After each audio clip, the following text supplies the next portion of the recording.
Along with Randy Martinson, Martinson Ag, and we do have the WASDE coming up on Friday. And Randy, let's kind of talk through this because we're going to have a lot of eyes on what USDA does with yield. What kind of adjustments do you think we might see?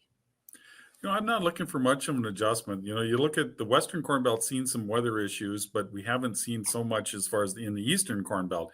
They've actually had some pretty good growing conditions. So I'd be surprised if USDA comes in and makes too much of an adjustment in this report in August, especially now since this weather is we had the weather forecast for it changing, cooler temperatures, a little bit of rain. I think, now that we've gotten into a little bit better weather, I'd be surprised if USDA makes some adjustments.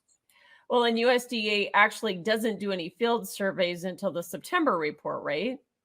Exactly. So this is basically still going to go off of, weather forecasts and how the weather's been kind of pushing the crop or has been affecting the crop. And right now, with this better improving weather and the idea that the crop is improving a little bit, I would think USDA would hold off on making any adjustments.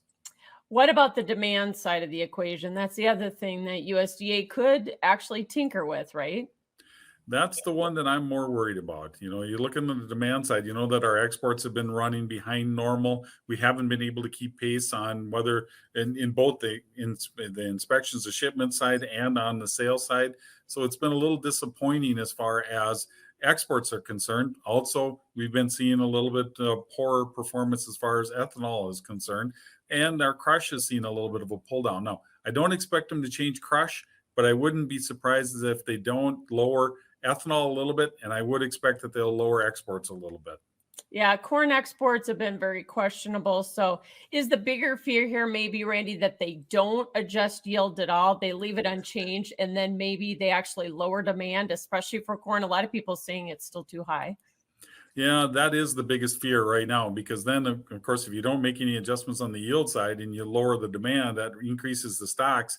And right now, we're sitting at a stocks estimate in corn that's, well over the 2 billion.